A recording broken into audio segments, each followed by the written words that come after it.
Il l'a attachée à une chaise, comme si elle faisait partie du mobilier enceinte, de 8 mois, le ventre gonflé, les mains liées aux accoudoirs comme une criminelle, en plein tribunal.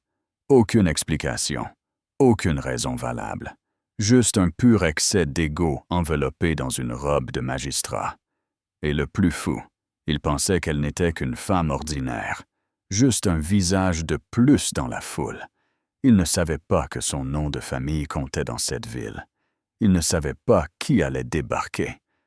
Attends, laisse-moi te remettre le contexte. Tout a commencé un jeudi matin, doux et ensoleillé, dans un petit village tranquille du Tennessee appelé Fairgrove. Les oiseaux chantaient, les trottoirs brillaient, le soleil faisait miroiter l'asphalte. Un de ces matins qui te donnent l'illusion que le monde est encore doux, dans une petite maison jaune au bout de Maple Street. Elena Morales était déjà debout. Debout dans sa cuisine, en train de décorer des cupcakes à la vanille. Sa robe flottait doucement autour d'elle, ample, fleurie, tombant sous les genoux, même si elle ne cachait pas son ventre arrondi. 8 mois de grossesse, et elle se déplaçait encore avec une grâce presque irréelle. Son mari, le commandant Rafael Morales, enfilait ses bottes à quelques pas de là, déjà en uniforme bleu marine aux bords dorés. L'insigne du chef des pompiers de Fairgrove bien en évidence sur la poitrine. Il la regarda, le panier de cupcakes à la main, et haussa un sourcil. « Tu vas vraiment marcher jusqu'au tribunal avec ça. » Elena lui sourit simplement, glissant la plaque dans un petit panier recouvert d'un tissu propre. Pourquoi pas? Il fait beau. Et même le juge Colburn peut peut-être apprécier un peu de douceur. Si tu n'as jamais entendu parler du juge Eli Colburn, considère-toi chanceux. Ça veut dire que tu n'as jamais eu la malchance de te retrouver devant lui. Vieille fortune, mentalité encore plus vieille, un homme qui pensait que la gentillesse était une faiblesse et que le pouvoir était un droit de naissance, du genre à utiliser les mots « décorum » et « discipline » comme des sorts pour écraser les autres. Raphaël l'embrassa sur le front, mais ses yeux étaient inquiets. Ne laisse pas ta bonté te mettre en danger. Mi amor, cet homme ne supporte pas les surprises. Mais Elena a toujours cru en ce qui est juste, pas en ce qui est simple. Elle n'allait pas reculer, parce qu'un vieil homme grincheux ne savait pas faire la différence entre compassion et menace. Alors elle partit foulard bien attaché dans ses cheveux, chaussures plates, robe flottant doucement au gré du vent, descendant Maple Street entre les boîtes aux lettres rouillées et les chiens qui aboyaient. Sa voisine, Madame Hargrove, l'interpella depuis son porche. « Tu vas apporter ça au tribunal. »« Ma chérie. » Elena leva le panier. « Juste quelques cupcakes pour égayer la journée. » Madame Hargrove ne sourit pas. « Fais attention. Cet homme, il n'a rien de sucré et il déteste les surprises. Crois-moi. » Elena rit doucement, mais ce rire n'atteignit jamais ses yeux. Le tribunal se dressait comme une forteresse de briques rouges au bout de la rue principale, mur massif. Fenêtres arquées, ambiance glaciale. À l'intérieur, ça sentait le bois ancien et les vieilles rancunes. Elena avança dans le couloir silencieux, saluant poliment, ses talons claquant sur le sol ciré. Elle passa devant une salle d'audience, la porte entr'ouverte, et s'arrêta. À l'intérieur, un adolescent, peut-être 17 ans, se tenait debout devant le juge Colburn.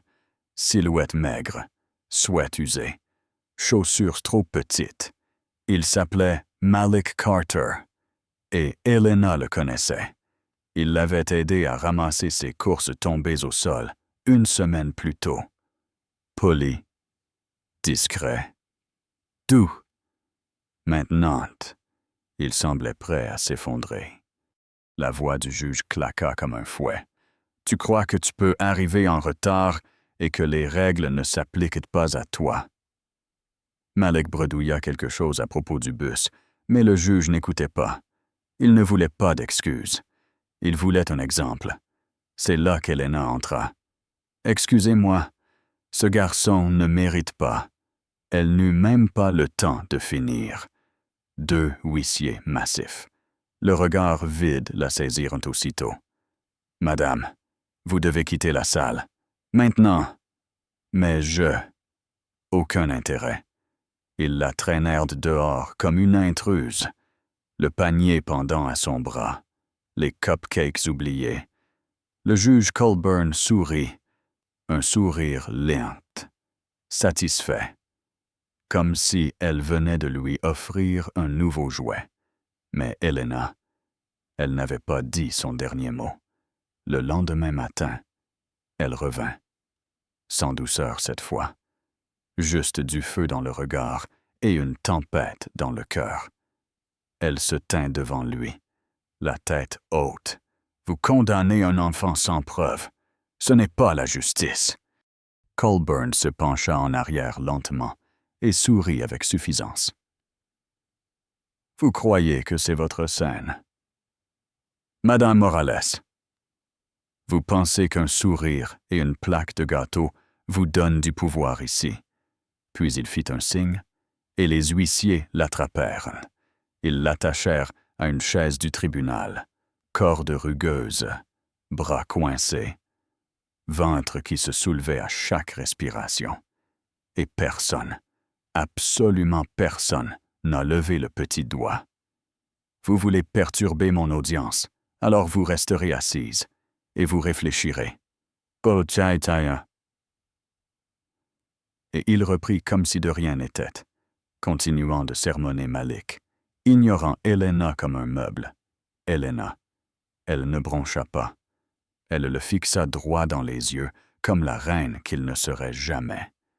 Pas une larme. Mais ce silence, cette salle pleine de regards baissés. C'est ça qui lui brisa le cœur. Quand Raphaël rentra ce soir-là, et entendit ce qui s'était passé, que sa femme enceinte avait été attachée devant tout le monde, et que personne n'avait réagi, sa mâchoire se serra si fort qu'on aurait cru qu'elle allait se fendre. « Il t'a attaché à une chaise. » Helena hocha la tête, voix calme. Et personne ne s'est levé. Pas une seule personne. Raphaël ne répondit pas. Il alla chercher son vieux téléphone militaire, celui qu'il n'utilisait qu'en cas d'urgence, et appela « Ça s'arrête maintenant ». Parce que Raphaël n'était pas seulement chef des pompiers, c'était aussi un ancien enquêteur médico-légal de l'armée. Et Colburn n'était pas seulement corrompu, il était négligent. Cette même semaine, une femme frappa à leur porte. Pâle, tremblante, tenant une grande enveloppe comme une grenade. Elle s'appelait Margaret Voss, et elle avait travaillé dans le bureau de Colburn pendant 6 ans. J'ai vu ce qu'il a fait, et je n'ai plus envie de me taire. Dans l'enveloppe des mails, des mémos, des amendes illégales, des arrangements confidentiels. Preuve que le juge utilisait sa cour comme une machine à fric personnel, extorquant les plus faibles, empochant des paiements, manipulant les verdicts. Noms, dates, signatures. Raphaël et Helena l'ont remis directement à la presse. Et là, tout a explosé. Une moitié de la ville les soutenait, l'autre les menaçait. Graffiti sur leur garage. Reste à ta place. Une brique à travers la fenêtre, un SUV noir garé de nuit, moteur coupé, phare éteinte. Mais ils n'étaient pas du genre à se laisser intimider. Helena commença à parler. Interview. Réunion publique. Elle montait les marches de l'église, ventre bien en avant, voix ferme, racontant ce qu'était devenu ce tribunal. Raphaël trouvait d'autres témoins, d'anciens employés, des victimes. Une enquête d'État fut ouverte dans le mois. Et le juge Colburn convoqué à une audience publique. Caméras en place. Journalistes partout. Il criait au complot, à la chasse aux sorcières, mais les preuves disaient autre chose.